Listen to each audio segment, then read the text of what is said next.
पायल पायल कौन कौन? व्यापारी ने जैसे ही ऐसा कहा, एक हाँसी जंगल में गूंजी। वो आदमी जमीन पर गिर गया और वही मर गया। ये वीरान रास्ते का किस्सा, ये कहानी किसी किताब की नहीं, ये कहानी वीरान रास्ते की है, जहां कदम तो इंसान के होते हैं लेकिन लौटता कोई और है। यह कहानी है वीरान रास्ते की। आज की कहानी आपकी रोंगटे खड़ी करने वाली है, बाल की सोचने पर मजबूर कर देगी। आखिर कौन सी पायल, किसकी पायल, क्या है इस पायल का राज? तो दोस्तों, हम चलते हैं भूतिया सफर पर सिंदूरपुर, एक छोटा सा गांव जो घने जंगलों के बीच में है।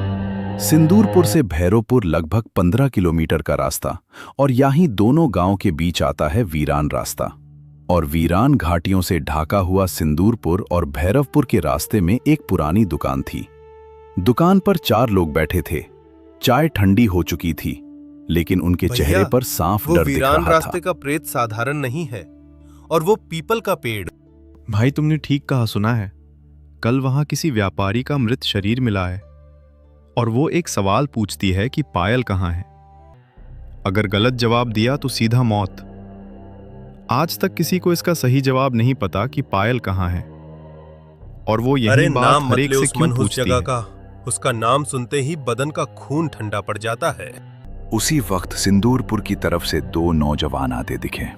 राहुल और शिवम दोनों ही बिजली विभाग के कर्मचारी थे।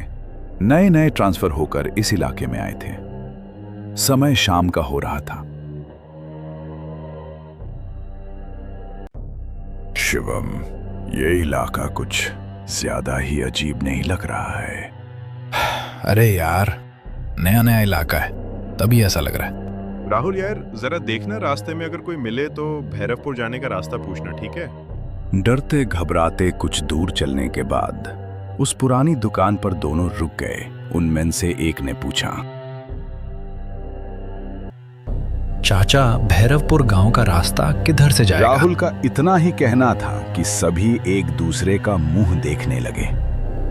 तुमको मरने का बड़ा शौक है क्या? जानते भी हो तुम कहां जा रहे हो? तुम दोनों इस इलाके में नए नए हो क्या? हमारा अभी नया नया ट्रांसफर हुआ है। इसी इलाके के बारे में मैं कुछ नहीं जानता, इसलिए पूछ रहा हूं। तो सुनाओ, जो भी वीरान रास्ते पे गया आज तक वापस नहीं आया। चाचा, ऐसा क्या है? उस वीरान रास्ते में हमें जाना बहुत जरूरी है। अगर जा ही रहे हो तो वापस लौट आना। अगर ज्यादा रात हो गई, तुम दोनों अगली सुबह नहीं देख पाओगे। यह सब बातें सुनकर दोनों बहुत डर गए, लेकिन कर भी क्या सकते थे? सीनियर का आदेश था। चाचा, हम मजबूर हैं, सरकारी काम है, सर्वे के लिए जा रहे हैं, जाना तो पड़ेगा। तो सुनो, एक बात याद रखना, अगर कोई रोके तो रुकना मत। और सुनो, कहाते हैं वीरान रास्ते पर जाते समय कुछ भी नहीं होता, लेकिन आते समय एक औरत दिखाई देती है और एक सवाल पूछती है कि पायल कहाँ है। इसका जवाब किसी को नहीं पता।